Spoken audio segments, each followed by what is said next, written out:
గురుదేవ కృష్ణ. క్రోధినామ సంవత్సరం 2024 సంవత్సరంలో ఈ ఉగాది తర్వాత జరిగేటటువంటి సంవత్సర రాశి ఫలితాలను ప్రొఫెసర్ డాక్టర్ ములపూడి సత్యనారాయణమూర్తిని నేను మీకు తెలియజేస్తున్నాను. ముందుగా ఈ కుంభరాశి వారి యొక్క ఆదాయ వ్యయాలు మనం చూద్దాం ఒకసారి. ఈ ఆదాయము 14, వ్యయం 14గా ఉంది. అంటే కష్టాలు సుఖాలు రెండు సమానంగా ఉన్నాయని మనం చెప్పుకోవచ్చు. అలాగే రాజ్యపూజ్యత 6, అవమానం 1గా ఉంది. కాబట్టి మనల్ని మెచ్చుకునేటటువంటి వాళ్ళు ఎక్కువ మంది ఉంటారు, తిట్టుకునేటటువంటి వాళ్ళు తక్కువ మంది ఉంటారన్నమాట. అలాగే ఈ యొక్క కుంభరాశికి మొట్టమొదటిగా ఏలినాటి శని ట్రయాడ్ అంటాం. అంటే మకర, కుంభ, మీనరాశి ముగ్గురికి జరుగుతుంది. అందులో అధికంగా శని, ఏలినాటి శని ప్రభావానికి గురైనటువంటి రాశి ఈ కుంభరాశి అన్నమాట. అయినా కూడా భయపడాల్సినటువంటి అవసరం లేదు. జన్మ శని మీకు పనుల్ని లేట్ చేస్తుంది, లేకపోతే పనులు ఇచ్చిన తర్వాత మీకు డబ్బులు లేకపోవడము, లేకపోతే మీరు బద్ధకంగా ముందుకు వెళ్ళకపోవడము, ఇలాంటివి చేస్తుంది తప్ప ఆరోగ్య భంగాలు ప్రధానంగా ఎక్కువ మందికి చేసేటటువంటి అవకాశాలు తక్కువగా ఉన్నాయి. అలాగే ధనస్థానంలో ఉన్నటువంటి రాహువు మీరు కఠినంగా మాట్లాడటం వల్ల మాత్రమే మీ ధనం మీకు బాకీలు ఇవ్వాల్సినటువంటి వాళ్ళు మీకు తిరిగి ఇస్తారన్నమాట. అలాగే తృతీయ స్థితిగతుడైనటువంటి ఈ యొక్క గురు ప్రభావం వలన ఆర్థికంగా మీ దగ్గర డబ్బులు తీసుకుని సహాయం పొందినటువంటి వాళ్ళు మీకు వ్యతిరేకం అవుతారు. డబ్బులు అడిగేసరికి చేదవుతారు అనమాట. తీసుకునేటప్పుడు ఉన్నంత స్వీట్నెస్ ఉండదు. అలాగే అష్టమ కేతు ప్రభావం వల్ల కష్టాలన్నీ ఏమంటారు, బాబు నేను సూసైడ్ చేసేసుకుంటే సరిపోతుందేమో అనేటటువంటి వైరాగ్యం అనేటటువంటిది కుంభరాశి వాళ్ళకి ఎక్కువ మందికి వస్తుంది.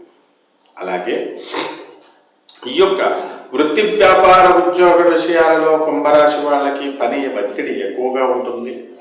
ఆ తర్వాత అనేకమైనటువంటి ఆటుపోట్లని తట్టుకొని మీరు చేయాల్సినటువంటి ధర్మాలని, ఉద్యోగ ధర్మాలను మీరు చేస్తారు. మీకు వర్క్లోడ్ ఎక్కువగా ఉంటుంది. ఆఫీసర్ల యొక్క హెరాస్మెంటు, కొలీగ్స్ నాన్ కోఆపరేషను, ఆ తర్వాత సబార్డినేట్స్ యొక్క ఈ యొక్క డిస్రెస్పెక్ట్, వీటిలన్నిటిని కూడా మీరు ఎదుర్కోవాల్సినటువంటి అవసరం ఉంది. అలాగే ఈ యొక్క శుక్రుడు మీకు 19 మే 2024 సంవత్సరంలో మీకు వృషభ రాశి ప్రవేశం చేస్తున్నాడు. ఆ విధంగా వివాహాలు కానటువంటి వాళ్ళకి వివాహాలు అవుతాయి. మరి ఈ సంతానం లేనటువంటి వాళ్ళకి సంతానం కలుగుతుంది.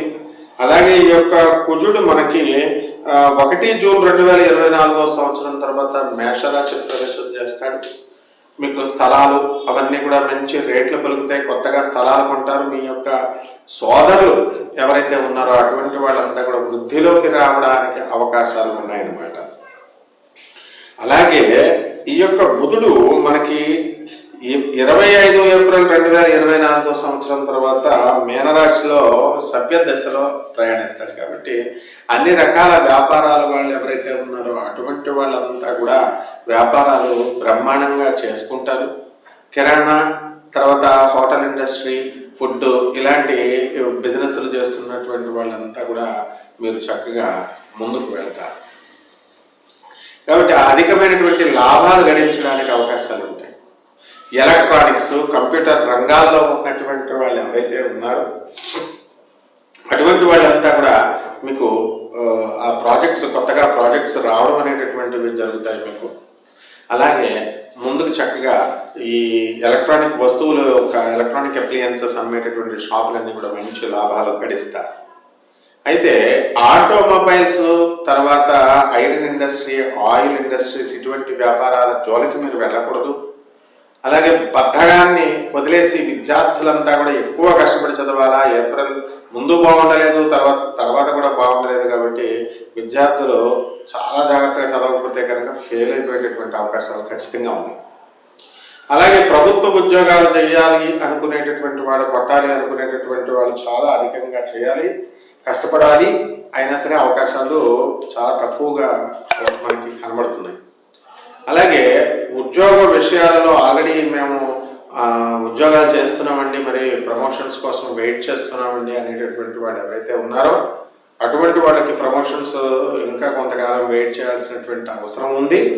వాళ్ళకి ఆగస్టు దాటిన తర్వాత 2024 సంవత్సరంలో మీకు ప్రమోషన్స్ రావడానికి అవకాశాలు ఉన్నాయి.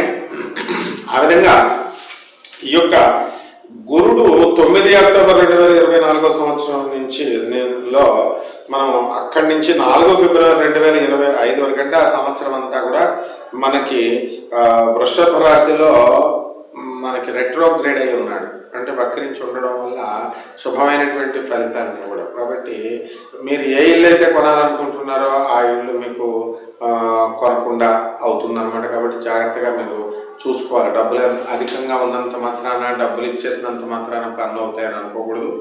కాబట్టి మనకి ఇష్టానికి వ్యతిరేకంగా ఏమైనా పనులు అనేటటువంటివి జరగడానికి అవకాశాలు ఉంటాయి. అలాగే స్త్రీలతో మనం జీవిత భాగస్వామితో అవనియండి, లేదా వ్యాపార భాగస్వాములతో అవనియండి, వీళ్ళతో జాగ్రత్తగా వ్యవహరించాల్సినటువంటి అవసరం మనకి ఈ కుంభరాశి వాళ్ళకి ఉంది.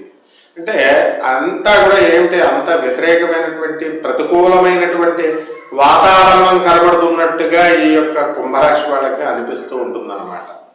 కాబట్టి వీళ్ళకి పరిహారాలు, రెమెడీస్ ఏమిటంటే ఈ ఏలినాటి శని పోవడానికి కానీ, దాని ఎఫెక్ట్స్ పోవడానికి కానీ శని జపం చేయండి, శని స్తోత్రాలు చదవండి, శనికి కిలో పావు నల్ల నువ్వుల్ని, నల్లని వస్త్రాన్ని పేద బ్రాహ్మణులకి శనివారం నాడు ఉదయం 8 గంటలకి దానం చేయండి. అదేవిధంగా ఈ శనివారం నాడు ఆంజనేయ స్వామి వారి యొక్క ఆరాధన మీరు చేయాలి. ఆ తర్వాత వెంకటేశ్వర స్వామి వారి యొక్క అర్చన మీరు జరిపించుకోవాలి, ఇంట్లోనే పూజ చేసుకోవాలి. అలాగే దశమహావిద్యల్లో ఒకటైనటువంటి మహాకాళి అమ్మవారి యొక్క మంత్ర జపము లేదా ఆ హోమాన్ని మీ ఇంట్లో జరిపించుకోవడం ద్వారా మీకు ఆ దోషం పోతుంది. సంవత్సరం అంతా కూడా బ్రహ్మాండంగా ఉంటుంది. శుభమస్తు.